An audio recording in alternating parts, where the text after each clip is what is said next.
I'm Heather. I'm Nate. And this is Lacey. We're going to San Francisco. We had to go see some family in Northern California. And the rain was pounding Southern California, and we weren't ready to go home yet. So we grabbed Nate's parents and asked them to go spend a few days in San Francisco with us. We figured we'd see the city and grab some good food while we waited out the weather. Driving in, we had a gorgeous day, and it made it really nice to check out all the sights as we drove in. It felt like a bullseye with the weather, and the beautiful day got Lacey ready to go out and do some exploring. She checked out every pier to make a decision whether she wanted to hop on a ship or ride a trolley car around for the day.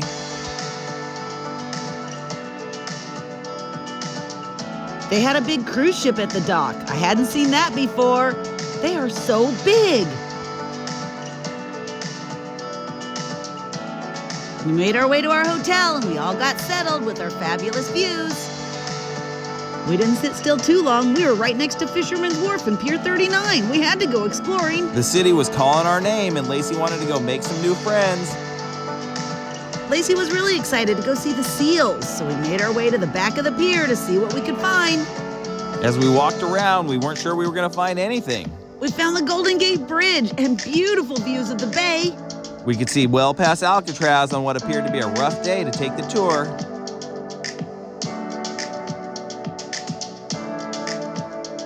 The sun may have been shining, but the wind was blowing hard, and I wouldn't have wanted to have been out on one of those boats. We checked in on the seals that were bathing in the sun. They seemed to have the right idea, and so we followed their lead and stayed away from the choppy waters. We left Pier 39 and started to check out the other part of Fisherman's Wharf. Admiring all the views as we went along, we couldn't get over what a gorgeous day it was. We found ourselves at Pier 45. Pier 45 had a historic World War II naval museum. It had two of the submarines that were used in the war along with the torpedoes that they fired. I was in awe at how big this thing was. I couldn't get over it. They told you all about how the men lived on the ship with no showers. Of all the sacrifices they made, their sense of smell may have been the first one on this ship. And after paying our respects to those who lost their lives in the war, we continued our walk along the wharf. It was such a nice day to stroll along the wharf and look at all the sights and look at all the history that this place has. The city has changed a lot throughout the years, but its history will never be forgotten. We found the park below Ghirardelli Square, and we found a beach there. It was a great spot for a beach, but it was too cold for us to take a dip. While I was admiring the ships, we noticed people were swimming in the bay. Now that's got to be cold, but at least it looked a little calmer here where it was protected. We couldn't believe people were just out there swimming in the middle of February, right below Ghirardelli Square. Maybe they're searching for the secret chocolate volcano that Ghirardelli gets all of its chocolate from, but we know that it spouts out right on top of the building. We kept moving along. We wanted to see where this path would take us. We followed the bay, and everywhere we went, it felt like we went back in time. It took us up a giant hill. At the top was Fort Mason and its gorgeous views of the Golden Gate Bridge and a gorgeous park called the Great Meadow. The city buildings lined the park, and you could even see to the Palace of Arts. Keep an eye out for our tour of that later in the video. This great open space has been the site of so many historic events. After the 1906 earthquake here, the Army pitched tents to house refugees. In 1915, they held the Panama Pacific International Exposition here. But by the end of World War II, the Army had taken over and covered it with buildings and roads on almost every inch of the Great Meadow you see now. But in 1972, Fort Mason became part of the Golden Gate Park system, and they transformed it back to the meadow you see today. After finding out about all the different ways the park had been used throughout the years, we decided to walk back through the neighborhood and see the architecture from every era. We found ourselves at Ghirardelli Square, so of course we had to go check that out. And grab some chocolate fresh from the source. Hard to believe this retail complex used to just be one giant chocolate factory. Back in the day, this place must have been teeming with workers, zooming around on a sugar and cocoa buzz like no other. We grabbed a little chocolate to go, and we headed on our way. Oh, this was a cute little park just right in the middle of the city. With a view of another San Francisco icon, a giant pair of Levi's. We made our way back to Fisherman's Wharf just in time to grab some clam chowder for dinner. It was a little crab hut on the street, and the food was amazing. After a delicious dinner, we headed back to the hotel. Oh yeah, it was right before Super Bowl, so Joe Montana was staying at our hotel. Or a version something like him.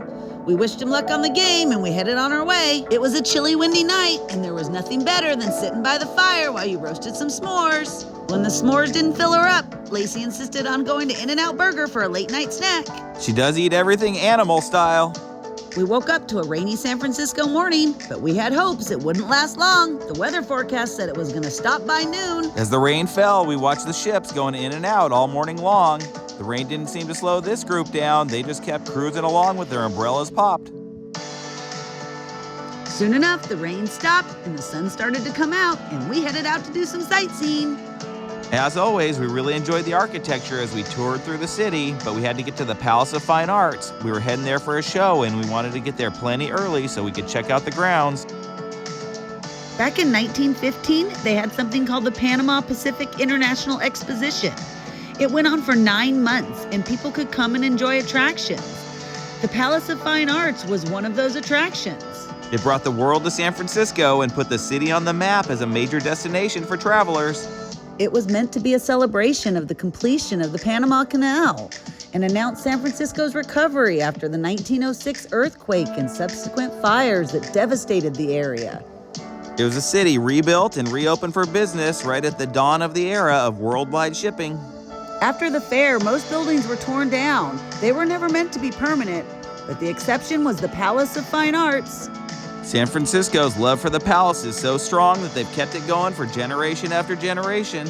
It started with the Palace Preservation League founded by the Hearst family and continued on with restoration work done by Great Depression-era Workers' Program artists.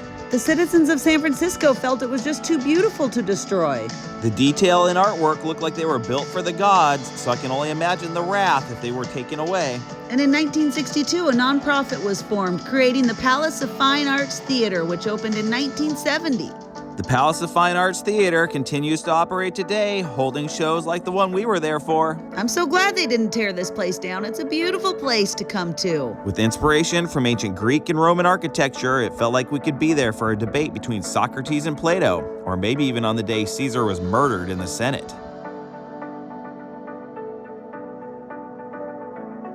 We admired all the beauty of the buildings as we walked around, and we thought about the fair they had in 1915. These buildings must have been an extraordinary sight to see back then. It was really interesting to look at all the detail of each building and each pillar. After admiring all the beautiful buildings and catching a show at the Palace of Fine Arts, we made our way over to the beach. Golden Gate Beach was just down the way. The dogs were out, but Lacey wasn't looking to get anywhere near that water on a rough, windy day. Oh my gosh, this place was so cool. It was a great big beach with beautiful views of the Golden Gate Bridge. It's right next to Crissy Field and part of the Presidio, which has trails and parks running all throughout. It was windy, but we still admired the views on a beautiful day. The Golden Gate Bridge has been awe-inspiring ever since it was built. Oh, and there were so many people out surfing. It was so cool to watch. Kite surfing with a motorized surfboard makes it seem like those guys can do almost anything out on that water. We watched this guy from the beginning go out there, and once he got up, he just took off. While it looked fun, it sure looks rough out there. Next thing you know, he was taking right off and weaving his way through the boats. The wind was blowing us all over the city, and we landed in another park. Lacey sniffs them out everywhere we go. It was the National Historical Park, right below Ghirardelli Square, and the wind was still blowing. We were getting hungry, so we made our way up to Ghirardelli Square to check out all the restaurants. And we got views of some historical ships in the harbor. Of course, we had to stop and take some pictures along the way. We made our way up the colorful stairs to the restaurant at the top with the gorgeous views. Lacey posed while we waited for our food before having a great meal together. And after having a great lunch, it was time to go work some of it off by doing some more exploring. We checked out a map to see what ships we were looking at earlier. We headed down to the water to the beach to see if there were people swimming in this crazy cold weather, and sure enough, there were. It looked like a cold and difficult swim, but there's definitely something cool about saying you were swimming around boats that have been in the water for over 100 years. I don't know how they were swimming. We were getting cold just standing here watching them, so we started to make our way back. Before we rusted out in the salt air or Lacey blew away in the wind. We may have been cold, but we still had to check everything out along the way.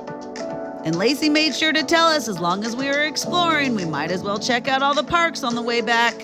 She always sniffs out every park, but she started moving faster when she sniffed out the dessert options we could find along the way.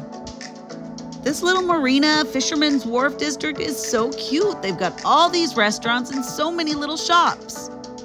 And then Lacey wanted to go into the hot sauce shop for some reason. She likes her food spicy. She likes it to bite back. And after getting all the spices we needed, we made our way along to do some more shopping. Lacey skipped right past the clothes and went looking for a license plate for a new Ferrari she's been looking at. After a full afternoon of sightseeing and shopping, we made our way back to the hotel where the cruise ship was pulling out. This was so fun to watch. Bye, everybody. Have fun on your cruise. We hope you pack some of that sourdough to take with you along the way. And as night fell, we started to get hungry, so we headed back out to Pier 39 to see what we could find. With the smell of the restaurants blowing across the bay, we couldn't resist. Lacey told us she wanted some fresh seafood. As in she was going to eat any food she could see on the ground as we walked around looking at all the restaurants and the rides. There was no time to ride the rides. We were hungry. We needed to get some food. Lacey got snacks off the ground and was ready to dive into a bottle of Coke. I love being a tourist. It's just so fun looking at all the shops and all the different fun things. Pier 39 had a little bit of everything, so it was easy to get lost. Once we filled our bellies with food, we were free to explore some more. Lacey played her last song and told us it was time to head home. The wind was cold and she was ready for bed. Before she could ring the alarm, we wished Joe luck and headed back to the room so Lacey could tuck herself into bed for the evening.